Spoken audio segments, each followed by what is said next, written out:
Good इवनिंग एंड वेलकम टू गना शॉट। गना शॉट में आप सबका स्वागत है। Today we're going to analyze China's two sessions, and we're going to do this analysis along with General Rajiv Narayanan. Rajiv, good evening and welcome to Gana Shot. And after a long time, we are getting together. I won't Yes, say long time, but on China. on We're China. talking on It's China. always a pleasure to be on your show and peel the, uh, I would say, the layers of secrecy around China. China. I agree with you completely. Yeah, for all viewers, I want to tell you, China is going through its two sessions annually. Something called two sessions happens. It's happening right now as we speak. Now, people won't know what is two sessions all about. Let me explain to you. Two sessions means the first session is a meeting of the Communist Party, Consultative Committee, CPCC. That's what they say. It's a one-day affair where everyone is brought together. It's not only the parliament and all that, but more people are brought together. वहाँ show होता है, public figures are also brought, and they give some talk out, ये वो all that, and end of story. The thing is the second session is the meeting of the NPC or the National People's Congress. What is National People's Congress and what this is all about? And this whole thing, it runs for 1 week. The important parts of this NPC first is that, in the beginning, the Prime Minister gives out a work report of what has happened earlier and then what is to happen later. Okay. And then he's supposed to holds a press conference. But from last year, that press conference has been sidelined. Xi Jinping has not allowed Li Xiang to talk about this. Okay. And this year, some apart from this work report, I'll just give you the highlights of the work report. A few funny things have happened. Let me put it the other way around. Normally, this whole thing runs for a week. At the end of the week, Xi Jinping comes and gives out his viewpoint. But in this session, a couple of funny things have happened, like I said. Wang Yi, the foreign minister, has given a press conference about the global state of affairs, all that, which is absolutely out of character. It is acknowledgement of the fact that the globe is going through Trumponomics, or the Trump world order. So, and China is feeling the heat of that. And it's uncertain world for China. The second unusual thing which has happened this year is Xi Jinping, who is supposed to give his talk at the end, after the 7th day, 8th day, then he comes, like Lord and Manner, and gives out his views. This time, before the two sessions started, his views were aired in a journal called Quishi. What is Quishi? Quishi is the internal, paper or the media paper of the Communist Party. And it is only limited circulation. Only people who can get hold of it are allowed access to it. The second thing is, on the second day itself of two sessions, he started interacting with delegations, which came from Jiangsu and all that. And he started talking to them about his viewpoints.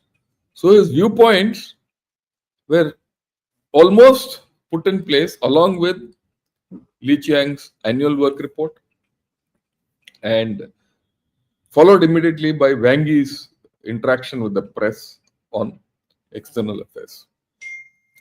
It makes interesting reading. And mind you, all this is going on when Mr. Trump is trying to end the Russia-Ukraine war. He's forcing Ukraine and Russia to come to terms. He is in the process. There is a danger of Russia-China relationship getting degraded. He's also done an outreach to Iran. This is today, as late as today. Okay, and if that outreach succeeds even partially, you're looking at China being completely out of the Middle East and West Asia. It can take its oil and keep going. That's about all. No influence, and it puts the China, Russia, Iran, North Korea axis, which is a lot of people are talking of, at complete risk. A lot of things are happening, right? And of course, internally, we all know China is a problem. I'm sorry, I'm giving you a longish thing and keeping Rajiv away from it, but I thought before he gives his analysis and his views, you should understand the fundamental basics. Rajiv, I'll spend 2-3 more minutes. I want to put out the basic work report which Li Chang gave to everyone, so that the figures are there and everyone understands the figures. Look at this. In the PM's annual work report, this is the major issues. GDP growth is targeted at 5%. Military budget has risen by 7.2%. Public security spending also by 7.2%.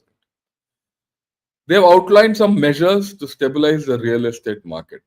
And we'll see how good or bad this is. General Rajiv will explain. They're lowering interest rates for home buyers by 0.1%. Mind you, 0.1% might seem small, but this is the fifth or sixth rate cut which they have done.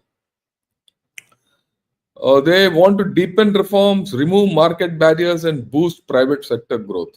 And this is again funny because Xi Jinping broke the private sector completely in 2021. Now he's trying to rebuild it up, but with a lot of caveats. Then he, of course, strengthened macroeconomic regulation to support recovery. Increase student assistance, raise pension payments and subsidies to 11 million Chinese in need. But this, as is being assessed, is just a drop in the ocean. Then they've spoken in the annual work report of external uncertainties and growing economic pressures from the US. And then, of course, he says world is undergoing accelerated changes unseen in a century.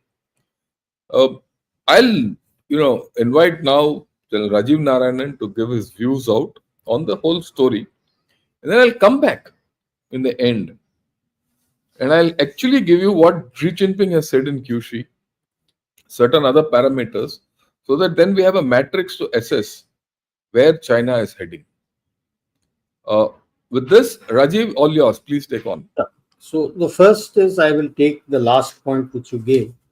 This Xi Jinping's views in QC, which has been published this year before the two sessions.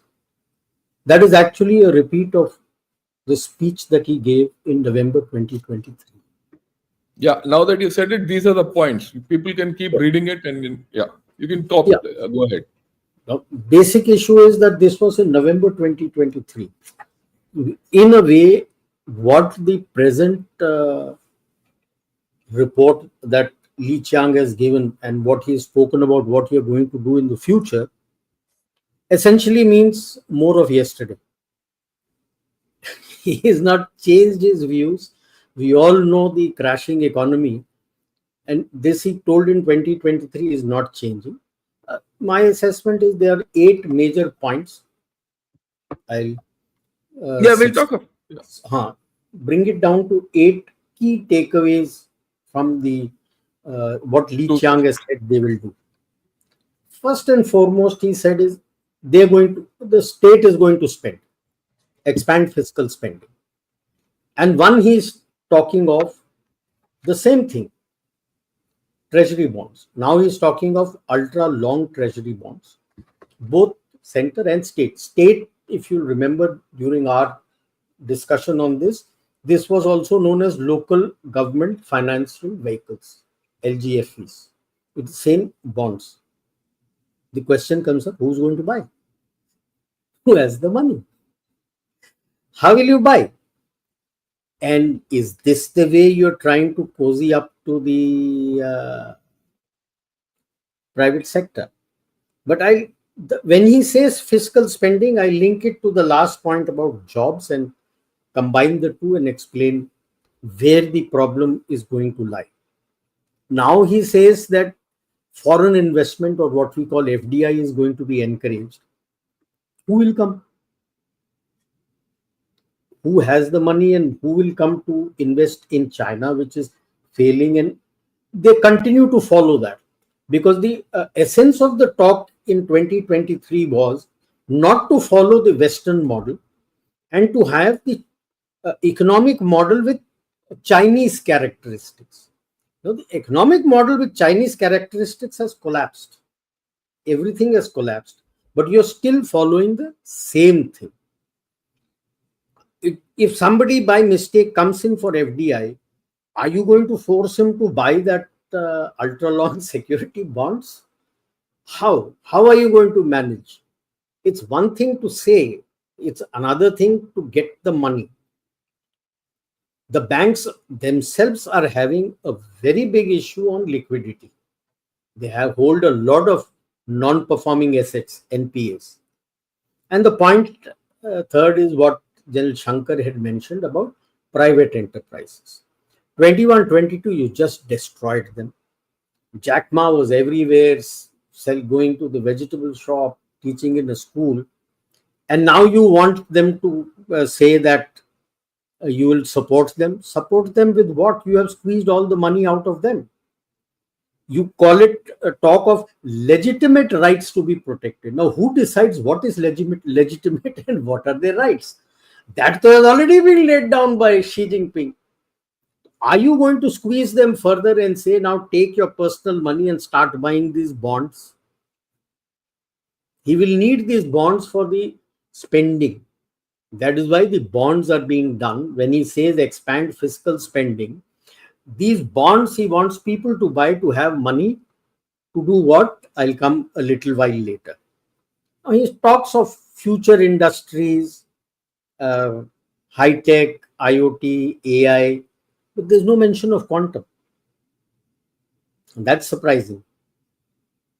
You were talking of quantum cloud and quantum satellite, and I've made my quantum computer, but suddenly in high tech, he's not talking of quantum.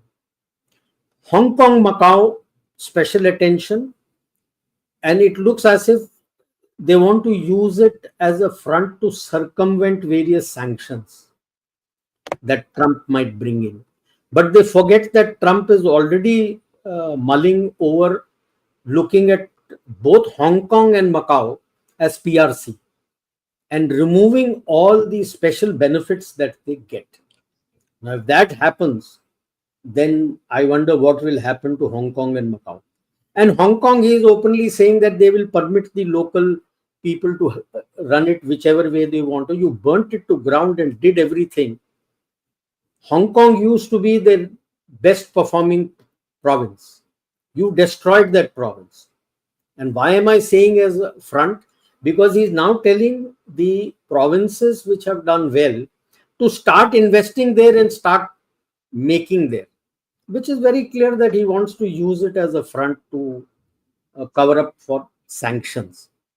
Yeah, want to add one point. You Yes, made a yes. very important thing that he wants provinces which are doing well to invest and go ahead. This also breaks his common prosperity rule that whole China should grow. Now he's left the weak China behind, weaker provinces behind. Now he just is focusing on the stronger provinces so that they can meet GDP targets. So to that extent, the disparity between the provinces and within China is likely to grow. And right? in his talks, Xi Jinping talks of Jiangsu province. Yeah, And Jiangsu, yes. He addressed them separately, Yes. Which is amazing. This has never happened before. And wanting them to go there. Increase in defense and internal security. Why Mao said power comes from the barrel of the gun. And obviously, the first task of the PLA is to protect the CPC and ensure continued control of PRC by CPC. And of course, this will also be looked upon as a threat in being for the neighborhood and the extended neighborhood. But while we are at the internal security, this December, he has sacked Wang Chuning, General Wang Chuning, who was the head of the PAP, the most important arm of the internal security, apart from MSS, which is INT. The power comes from PAP, and the head has been sacked. And I was still searching before this to find out who has been made the head. There's no name which has come as yet. So they are worried because we have been talking about the internal instabilities that are there. There was a lot of chatter, maybe wings may be clipped or something may happen. Let us see the outcomes in the coming months, what happens to Xi Jinping, because he hasn't spoken. Normally, he speaks at the end. He's not spoken. He's been hosting people. So, are his wings being clipped that you're not important? Like what Kyuchi also gave was a speech he gave 2 years ago, which was published before the about a month or so before the two sessions, and that is his thought. So it's not so easy. And the second last point they had given was jobs and consumption, and this is where I will link with expanded fiscal spending. What used to be done even during Hu Jintao time, it began slowly around 2003 and picked up steam after that Lehman Brothers problem. Ghost cities came out, infrastructure leading to nowhere. And people are now talking of Jiangnan, which is just outside Beijing. And so is he going to do fiscal spending and improve his GDP, continue the GDP to 4 or 5% by spending more? When you spend more, you create an artificial demand for cement and your steel and tarmac, wood, you name it, wires, everything. I'll highlight why I say artificial. So you generate a demand, and since the demand is there, people will be employed to be given the jobs. So you say, I've created jobs.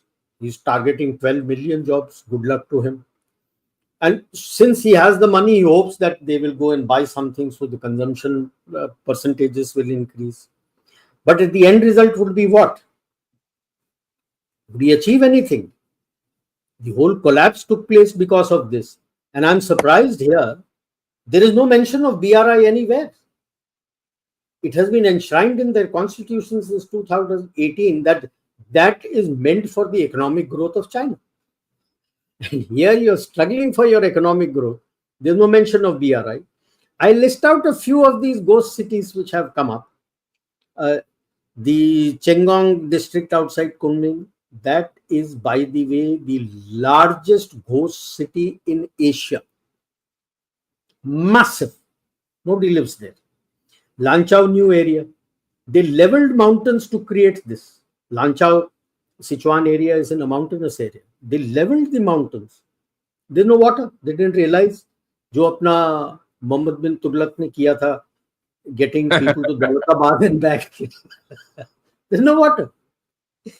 Then Nanhui, they made a new city. They began making it in 2003, finally completed in 2020. Dantu in Xinjiang. Ordos is one of the most famous Kangbash new area in the Nei Mongolia area. Yingkou, Liaoning, Yujipu financial district in Tianjin. They made it exactly like Manhattan. They had a fad then to make cities representing these big foreign metropolitan areas. Like there is one Manhattan, then you had a Tianducheng in Hangzhou, which was made like Paris, all with Eiffel Tower and everything, and an artificial river sort of a thing to show it like the Senna River. That's empty. And they called it the Thames Town. This is in outside Shanghai of all the places. They had made another one, Pudong. Initially it was empty, but the financial district and other things shifted there, so Pudong has been occupied. But the Thames town, it's vacant. Then you have the Tiandu Cheng, that I have done. The new one which has come, Shongan, new area. It has been there Yeah, since 2017, but now it yeah, is we've coming done. into prominence. Yeah, you've I've done done. that. Yeah, I've done that. Then Yingkao in Liaoning and Jingjian city. This is between Beijing and Tianjin. And this is not including the suburbs where they've created blocks which are empty, and close to 65 million apartments unsold, and almost the same, if not more, sold but unoccupied. And almost close to it, just structures, empty structures. Now, just imagine the amount of money that has been spent into this with no returns. The unfinished, the bullet trains with no passengers, and roads going nowhere. So, what is he going to achieve now by going back to doing the same thing? The macroeconomics, he talks of redoing it, but it is, like I said, it is more of yesterday. What they did post the 2008 Lehman Brothers scam, they're doing the same thing again. It's their own scam. The reality sector has collapsed. You want money, you're issuing bonds. Who will buy the bonds? Yeah. And finally, Now that you mentioned about the bonds, I want to highlight one issue. A sure. very interesting thing. You asked this question twice. Who will buy the bonds? No one from outside is going to buy the bonds, No, and these bonds, will be sold to the people.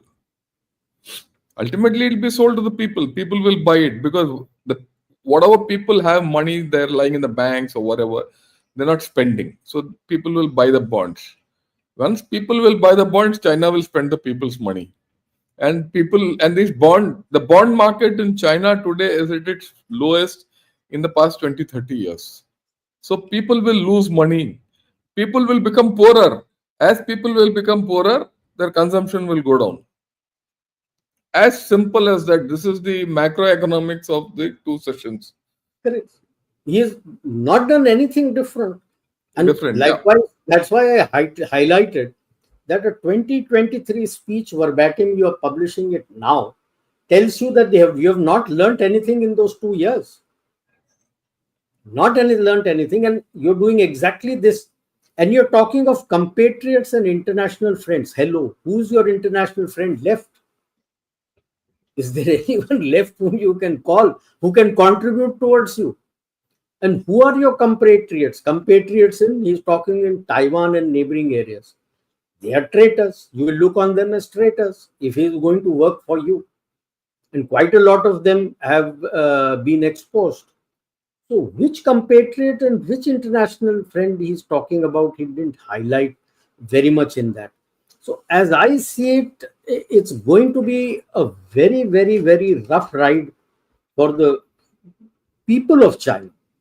Like Shankar mentioned, uh, one thing which had come, compulsory deposit scheme in the 70s, that is what is going to be the compulsory bond scheme.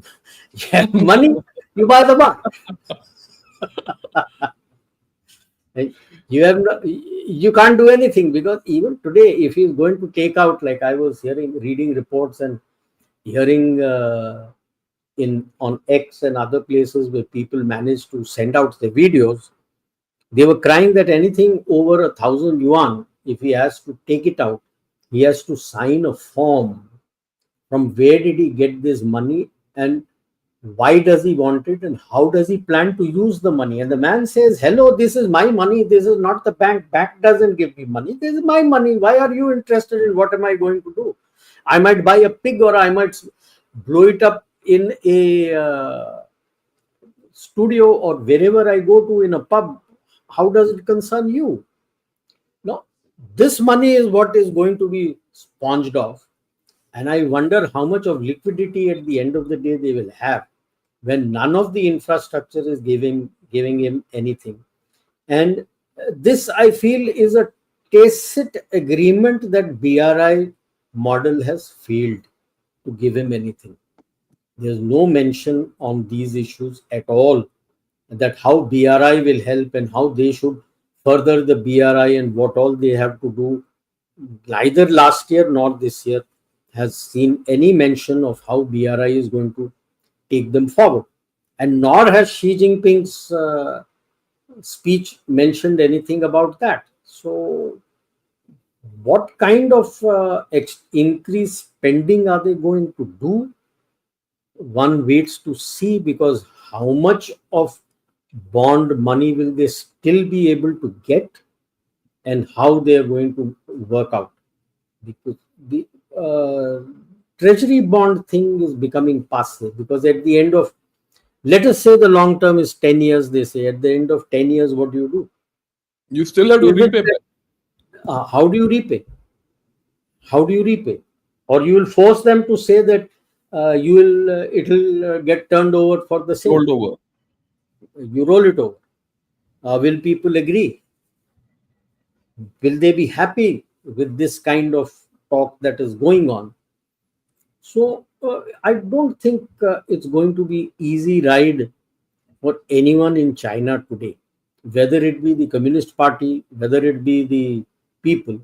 And they must be looking at the PAP and the PLA very closely, that who will actually bell the cat and start the process of purging Xi Jinping if they would. Where does this go? Because in this session, Xi Jinping has been missing in action. Yeah, What is that's what I the said. Everyone else has come. Even the yes, foreign minister has come and held a press yes, conference. he has Okay. been missing in action. And the So, economic, there was an economic conference by the head of their one of their economic guys. I'm forgetting his name. sir, So Xi Jinping has not spoken. Everyone else is speaking. so is there a merit in what the reports were earlier coming, that he has had another stroke heart attack, that he is not in a position that he comes in front of these many people, it may get too heavy for him. That's why the lighter load of discussing with some delegates and sitting and talking has been given to him. Otherwise, the session is his. The session is of the General Secretary. Yes, Li Qiang presents it. Thereafter, he gives his thought, his views at the end. That's what people look up to. That what is the boss going to tell at the end of this session? And that was missing. So I don't think this two session has given anything what the people may have been yearning for. So it remains to be seen how it progresses. It's all easy to say you'll force, you give the bonds. You may like to force the people, but they should not forget that I think in Henan province they had to get their armored personnel carriers to protect the bank when the people mobbed there to take the money out. So, will you see something like that? How will it happen? Considering that most of the people in PLA, the CMC and the theater commanders are the ones handpicked by Chang Yuzhia, and his own handpicked person in the PAP, Wang Chuning, has been purged, and no one has been placed there. So there is some undercurrent going on, quite deep. One had expected something here. Do they? Is the Communist Party worried that if they did something, then the upheaval amongst the people would be very heavy, and they're happy with clipping Xi Jinping's wings like this and letting him be there? But then you're going nowhere with this kind of points in your economic policy. You're going nowhere. You extra spending with no returns, you're going to destroy your economy further. FDI, who will come for FDI? Private enterprise, you destroyed it. Now, how are you going to recover it? Future industries, you're talking, that is what is being targeted by Trump. The Hong Kong, Macau, like I said, Trump is already mulling, considering Hong Kong and Macau as part of PRC. So there will be no special one. So even if you if their Jiangsu and other provinces who are doing well go there, nothing will happen. Hong Kong, before Xi Jinping, Hong Kong was the number one province, and you destroyed it from 2019 onwards. You destroyed it completely. There's nothing left in Hong Kong. Macau, in any case, was a gambling station. It didn't Yeah, offer yeah, that was no. much. वो Didn't तो offer it. That दारू was दारू casinos station and पर. casinos and others. Increase in defense tells that, and internal security continued tells you that he is worried. Jobs and consumption, well, increasing internal consumption has been part of their charter since 2002 when Hu Jintao took over, and they're still struggling with it. So good luck to them of what they do. Yeah, no, let's Worry not is, forget about. the only worry is more as the internal problems take place, they would prefer to externalize. If he's going the Mao Yeah, way, Mao used to do this. So we should be prepared for that, that if the going becomes tough, then he would like to finger you somewhere or the other. yeah, and I'd like to just substantiate what he says. If you see the Chinese PLA Navy, its actions in the past, say, 15, 20 days, you see they've carried out firing in the Tasman Sea in Australia. Today, there's news that that group of warships have circumnavigated Australia. Right. Next, they've carried out firing in the Gulf of Tonkin. Okay, to Darao or Damkau, Vietnam. They've done an exercise against Taiwan. All this in the past 2 weeks. Then they've carried out a couple of their carrier exercises in the Bohai Sea and the LOC, and they're very active everywhere. And interestingly, their fishing fleets are active all over, even as far as the North Arabian Sea is concerned. And as of now, there is one of their surveillance ships somewhere hanging around in the Bay of Bengal. So this dichotomy, which General Rajiv Narayanan was mentioning, that as China becomes internally weak,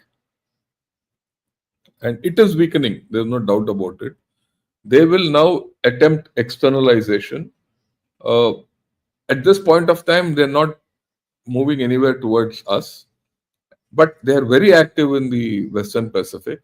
Probably with the idea that, look, Trump is busy with Ukraine war, he's busy with Gaza, and he will not have enough focus here. And maybe to some extent they've succeeded in it also, that focus. But when this will reverse is a $1 million question. I'd like your views on this aspect, Rajiv.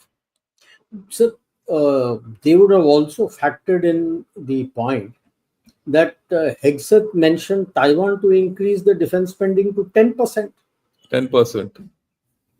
and not depend only on US boots. Now, that would be worrisome to Taiwan, and that would be worrisome to Japan and South Korea also.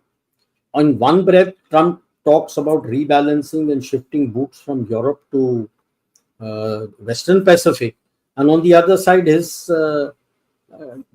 Secretary of Defense is talking of Taiwan to increase the defense spending by 10%. So at the moment, he is not troubling you, but will it stay that way? That's the Not question. troubling you continentally. I would say continentally.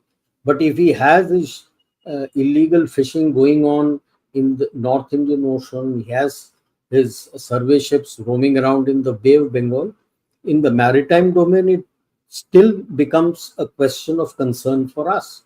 And what is he planning to do? So the only arm at present, which he's depending on more and more, seems to be the Navy. Navy.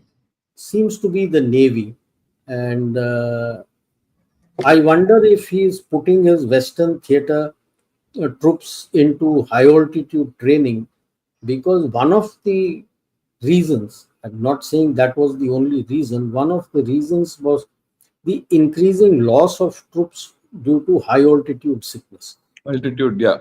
Not used to it. But Not, yeah. one doesn't hear about it. You don't Yeah. read about it, one doesn't hear, and OSINT has also not indicated anything of this going on. But we So can't be complacent. Yeah, we can't be 100%. OSINT has not shown, we have no reports, and we should be looking at our own capability to assess it, because the West will be looking more towards the Western Pacific. Yeah. Yeah, now let's have a little talk about, his defense expenditure at 7.2% consistently year on year. And whereas we have almost stagnated in our expenditure. Yes. How do you view this? Well, it should be a matter of concern, but I'm surprised that our people are not looking at increasing the defense spending, and projects which are in the pipeline are dragging and dragging and dragging. Look at your MMRCA, which is carrying on for so long. Look at your submarine deals, which are carrying on for so long. You cannot have such strategic platforms being delayed for so long, and glibly saying that for defense we'll give money, but that is not visible. It has always been a case in this. I have been fighting earlier also that you should shift to become two, three things you need to do. You should not be in Appendix A. You should be in Appendix A. Appendix A means that those are the priority areas as far as the government is concerned. If you're in Appendix B, then you are that much behind in priority. You cannot have economic growth without security. And by security, which means army, navy, air force, your paramilitary, your police, it means everybody. So unless they are made capable and skilled to give you that secure environment, you will not achieve the growth that you want to. And that is what is lacking. So what do? They keep your revenue lower than what you want, and they will give you your capital. And then now I'm sure they would have already started working out how much and by when they would need the revenue. And I'm around October, November, they all start screaming for more revenue. They will stall your whatever goes to the CCS gets delayed, and quietly in the parliament around December, January, they will clear that much what you're asking for revenue, all the three services. They'll convert the capital to revenue and give it to you, and the rest of it goes to the back to the consolidated fund of India to be used wherever for political gains. Across political parties, this is what has been going on. So Yeah, the and other then they'll tell, no, no, then they'll tell that the armed forces can't spend the money. can't spend them. See, whatever is within the powers up to the vice chief and chief is spent.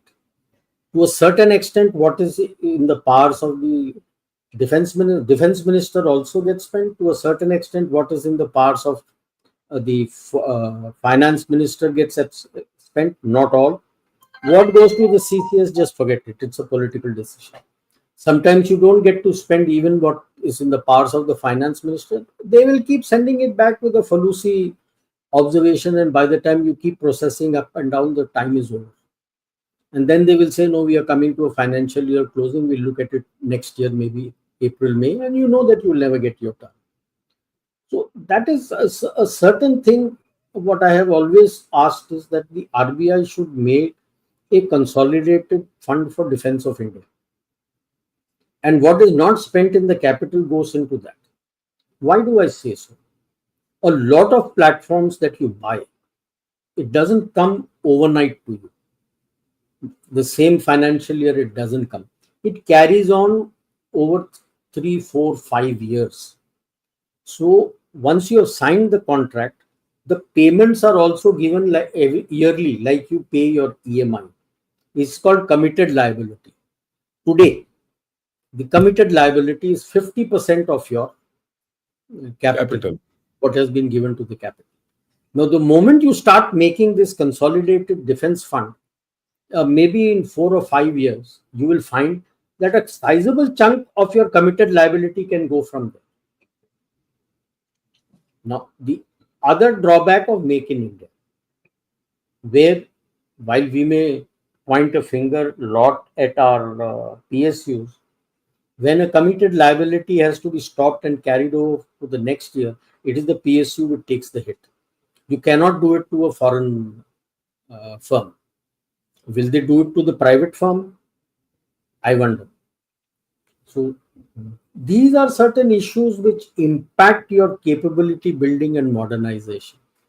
And by the fourth or fifth year, automatically you got to redo your QRs because new technologies have come in.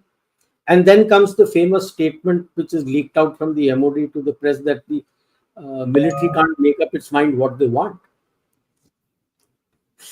So Yeah, this is the I other think charade. one of these days, no, one of these days we'll have a discussion on the pitfalls of defense procurement and why we are stagnating at this. But No, when we look at defense procurements, forget the bigger platforms and other things. When you look at small arms, artillery, helicopter, most of it is available for the PMF also. They don't have this kind of DPP. problems. They don't have this kind of DPP which takes you, if everything goes well, it takes you 3 years to get it, and everything doesn't go well, so you go down to 5, 6 years. They have one lead force for a particular thing. They sit down and work it out, go there, test it out, and then say that yes, we are buying this and it is bought.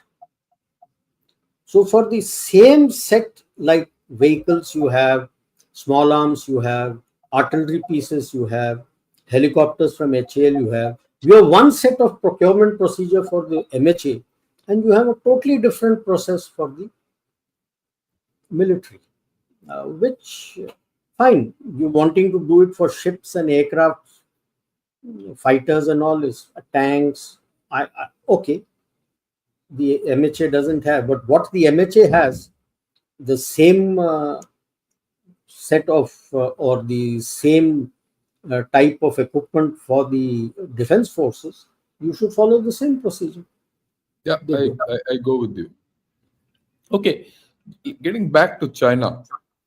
China is putting a lot of emphasis on the tech sector, AI and DeepSeek and etc., and this, and that is visible in this two sessions also. Yes. There is also a view that the tech sector won't solve their problems, fiscal problems. Neither are the ROIs out of the tech sector going to come in, visibly. Okay, because then not enough people who are going to buy this stuff, buy Chinese AI, right? So what about your views on this? Where do you think China is headed? Because we all know Xi Jinping has put a lot of effort on new productive forces and technology and all that. So the whole problem, like you rightly pointed out and hit the nail on the head, who will buy these products? Why will they buy these products? And if you don't buy these products, you don't get returns on investment, and it goes down that infrastructure to nowhere. So high tech to nowhere.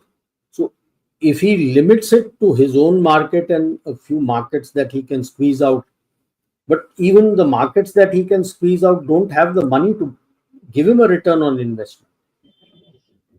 So it is a catch 22 situation that he is on. That's why I said that this doesn't make you comfortable with its macroeconomics. Micro, he'll keep printing his yuan and give it to the people and say, okay, be happy.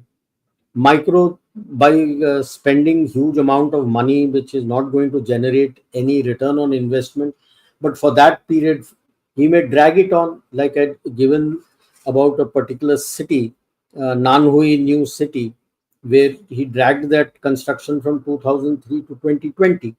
So that way you drag on these and start giving money to those people what you squeezed out from the money kept by the common people in the bank, and then feel happy that I have generated jobs. But at the end of the day, people are poorer because their money has gone out. At the end of the day, China is poorer. There's no return on investment. So it is the policies that Xi Jinping took, the aggressive policies, that have made people cautious about doing anything or going by anything to do with China. He's making it cheap the app also for DeepSeek to be able to get back data, whole lot of data from anyone who's foolish enough to download that app. I wonder how many would have downloaded that app. So anything Chinese today now people, जैसे वो हिंदी में कहते हैं ना sir, दूध का जला छाछ को भी फूंक के पीता है. So that is where China under Xi Jinping is today. So, and they have not changed tack.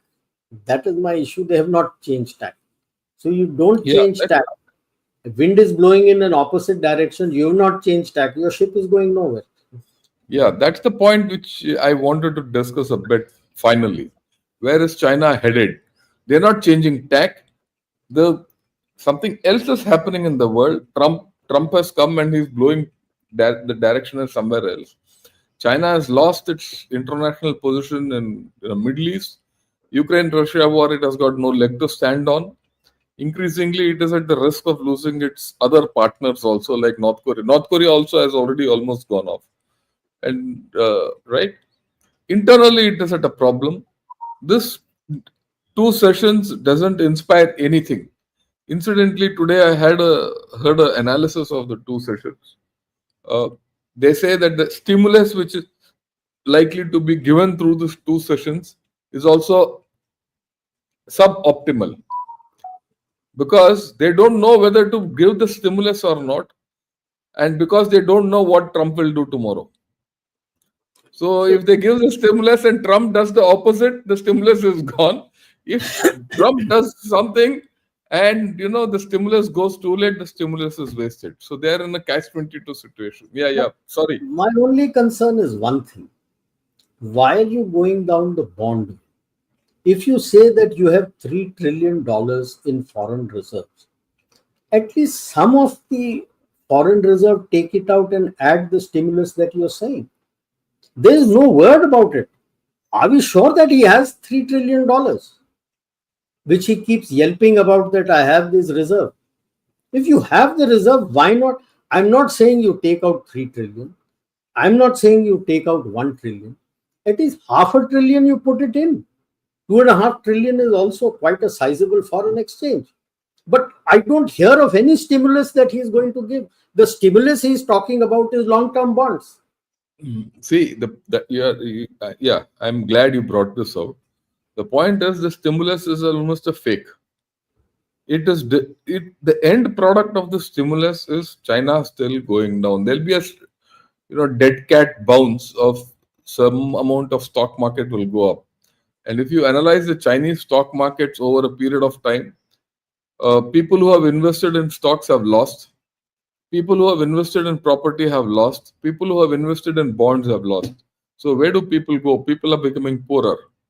On the other hand, China, through its macroeconomic policies and its whatever it is doing, is becoming a rich state with a lot of disposable cash, which it is putting into technology, and it is putting into military. So that makes an unstable state overall and a dangerous state. Yes. Your views on that, then we'll ask Very questions. true, sir. So whatever money he would be earning at present, uh, they control almost about 70% of the ports through which the international maritime trade route functions. Means either they own it or they have controlling stakes out there. And the other is the containers. About 70 to 80% of the global containers which are used for trade is from them. And it is this money, instead of using it intelligently in macroeconomics to improve the lot of the people, he is funding it to high tech where ROI is not there. He is funding it into his PLA and internal security architecture where ROI is not. So he's just splurging that money there. And of course, while he may talk of anti-corruption, I'm sure he and his cronies have a whole lot of money stashed away all over the world. Because after all, he has more than $1 billion in investment in USA. His daughter is there in USA. So it is a sad lot for the people because, like I always said, that this two sessions is more of yesterday, of yesteryears. It doesn't seem that it is going to give any confidence to the common man, because he will also have the same question that if he squeezes me out of the money, then what happens? There were already reports that a whole lot of people who couldn't afford a lot have just jumped across the sea and gone into South Korea and Japan. And they're being welcomed there because culturally they are generally the same. And so they're being welcomed there. Yeah, If fine. people are running away there, Yeah. so So, Bailan will be in full force. well. Yeah, this is a point which I thought before I wind up for the day, there's a point for everyone to take home. 2 years back, when I did a session on, when I did a program on two sessions, a lot of interest was there. A lot of people wanted me to explain why did I analyze China the way it was then. Today, no, hardly anyone, it's caught anyone's imagination. No one is analyzing it, but we in India have to analyze it to see where China is going. We have a sacred duty to do that, and that's what both of us are doing. It's not the most popular subject. The more popular subject is Trump doing what he wants to do with Zelensky. The Trumponomics. Trumponomics. Right. So, but we are doing it because ultimately we have to tackle China. Yeah, with this, I thought I'll put this across. I think we'll take a few questions, Sure. if you don't mind. Okay. Can China's targeting of Nejuan translate to more Pakwan for India? It is not. Is it not in their interest to apologize for Galwan first, then try to win us over? That's not in Chinese DNA at all, to Uh, apologize for anything he did. So, unfortunately, whether it's Sun Tzu or there are 7 classics of warfare, it doesn't teach them that. So if it doesn't teach them that, he's not going to apologize. yeah. Yeah, before I go ahead, if you people like this video, do press that like button and do subscribe to Gunner Shot. And before we go ahead with some more questions, I'd like to tell everyone tomorrow open house we will do at 12:30 in the morning because evening I have some work, and I'm going to tackle a lot of issues in that, including China wooing India and Bangladesh. Yeah, he's wooing India. He's put out something in his in Yes. the in the foreign their MFA's website, and it's very interesting what is written there, which I thought So I'll his biggest concern is a US Russia India triangle coming. triangle. Yeah, that's what we're And going to talk about next. that happens, he's done and dusted. He Yeah, this is the knows question. Putin, he can't handle Putin, so he has to woo us. So that's what Akash is asking. Trump's pronouncements give the impression that he seeks a USA Russia Bharat alliance in the present for a better secured future. What effect would this have on Chinese machinations? So This is Chinese what machinations would be the same. They will try to start talking nice and talking in sweet talk to you. You got to be careful. After all, he's the dragon who speaks with a forked tongue. yeah. He's talking to you nicely only because he feels he's on the back foot. We should not. We should be firm in our stance. And yes, he's giving an impression, but let's see. That has yet to be covered. Okay. Vis-a-vis trade and imports, exports seems we are on losing end. They've got the demands of more visas, more exports, etc. They've stopped exports of rare earths, boring machinery, and all that. These will things will happen. Blow hot, blow cold. That is where you have to make sure that your Atmanirbhar Bharat becomes actually Atmanirbhar Bharat. Otherwise, you will always be at the losing end. You are Yeah, now not looking towards him. You are now looking at a trade deal with the US where US keeps talking. While the US may keep talking and screaming about you have the highest, he just talks that. Only once did he threaten you, but now the Commerce Secretary is coming to have detailed talks with us, where mutually you will agree to whatever reduction, and they will also reduce, you will also reduce, you will get into their market, they will come into your market, and then we can do a net assessment and see how should we go further with Chinese. And if the Americans get the deal done, then you will find that rare earths, you have a whole lot in the Donbass and Luhansk that is occupied by the Russians in Ukraine. So that's why Russia has openly told the US that in any peace deal is ready to sign for rare earth elements with the US in Russia and Russian occupied areas. Russian occupied areas are these. Yeah. That happens, he may stop it. You can start taking it from there. Russia is a more dependable ally to you than either of them. Let me put it bluntly, than Trump, Yeah, yeah. than US or China. China. Yeah, how China will handle Pakistan because of the new geopolitical development, especially Mr. Trump indirectly putting pressure on Pakistan. What will they do? They they can't access Badr by road. Mhm. They can only come to Badr by sea. They can't See. access it by road. The BLA and TPP have cut it off. Mm. Baluchistan and KP has gone out of Pakistan's hands. So obviously he'll bend over backwards as far as USA is concerned. It's not just Trump. Whatever USA will say, he'll bend over to do his bidding. China, he knows, is a dead duck. Now he has nothing to offer.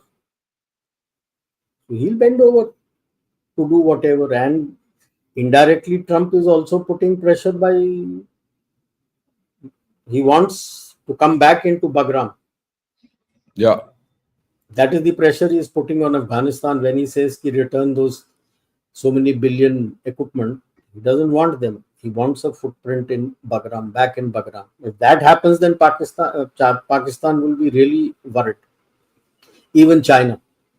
Even China. China is expanding its footprint in Afghanistan, and this is one way of, the moment that footprint, US footprint is re-established in Afghanistan, China is at risk.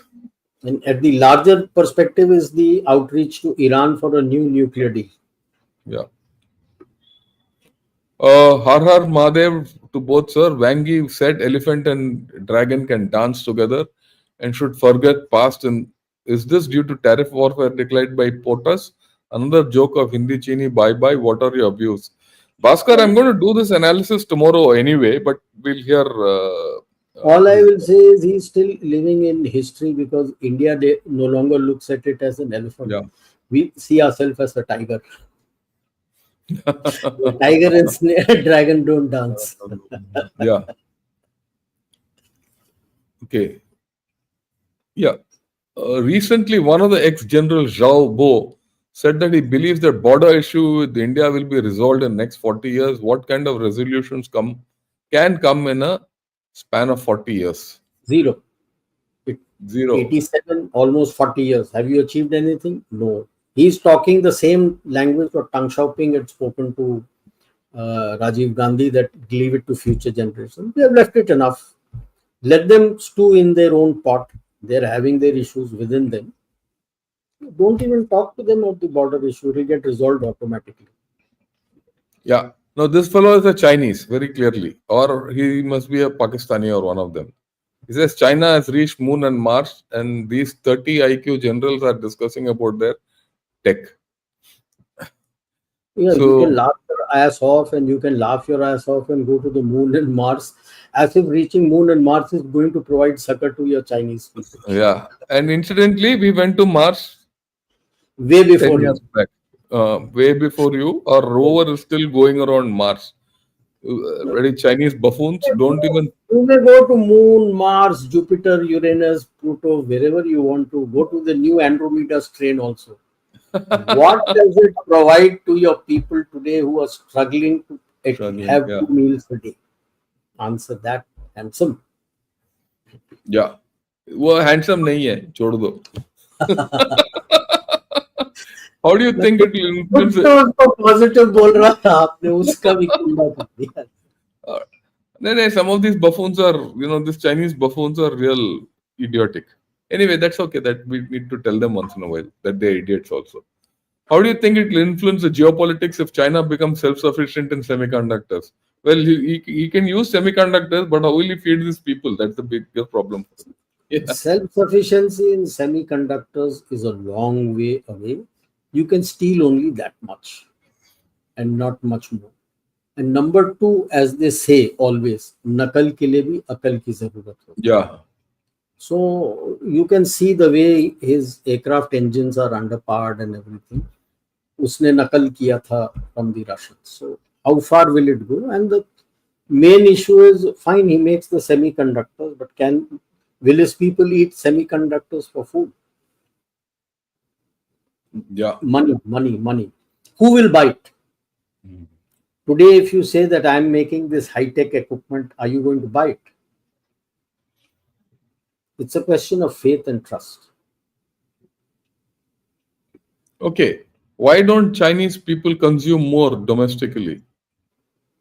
They don't produce, they're not food independent, they're food dependent. See, the problem in the Chinese topography is that more than close to 92 to 93% of the land is not arable. Only 7 to 8% of the land is where agriculture can take place. That is the problem that China has. And so you have to take a call, what do you grow and what you don't.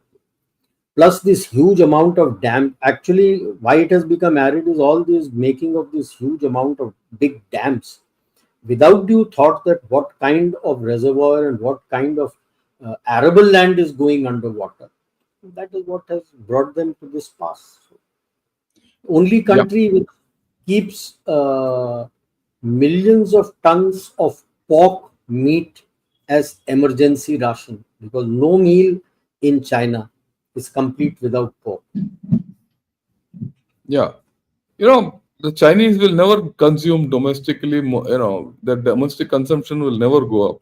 If you see the history of China and its economy for the past 20, 30 years, the Chinese economists have been trying to ensure or trying to promote consumerism in China. It's not happened. So if you think it's going to happen, no, forget about it. All analysis suggests that it's going to be suboptimal for the next 5 to 10 years. Okay, you don't believe both of us? Go to X and search for Michael Pettis and read his comments. Today he has given something about he commented on the consumerism or the lack of China's ability to consume its way out of its problems. And he explains why China can't consume, why China will not give money to the people to consume. You must understand a fundamental thing. The moment Chinese people are start consuming and the production becomes more than make everyone consume happiness like USA, they will demand democracy. The moment they demand democracy, CCP is on its way out. CCP will never allow the Chinese Consumer. to, to consume, nor will they allow Chinese to become rich. Only those fellows who who are who serve the party will be allowed to become rich. Please understand, China doesn't have a problem, societal problem. It has got a major internal domestic political problem. The CCP will never allow China to become what it can become. And to that extent, I feel that Xi Jinping and the CCP are our friends. Like we have mentioned in one of our things, no, that Xi Jinping Yeah. is the Imran Khan of China. In Imran Khan of China, what he has done to China, and look this point. What General Majan, General Narayanan is saying now, is not new. We said this 2 years back. We've been saying he's the Imran Khan of China who's going to kill China, right? We spoke 2 years back of the slow collapse of China, and it is happening in front of us. Okay, so anything else, Rajiv? Otherwise, we'll pack up for the Nice, day. that's about all. Yeah. Thanks a lot, Rajiv, for joining us and explaining about the two sessions and where China is headed. Personally speaking, I've always said, ever since I can remember in the recent past 5, 6 years, China has only headed one way, it is going down. It's going down slow. There will come a point by the end of this decade when the demographic collapse will become prominent. And from then on, China will be an unstable state. Mark this words. We will discuss this in 2030. With this, I'd like to thank everyone for attending. Have a great day, good evening, and Jai Hind to all of you.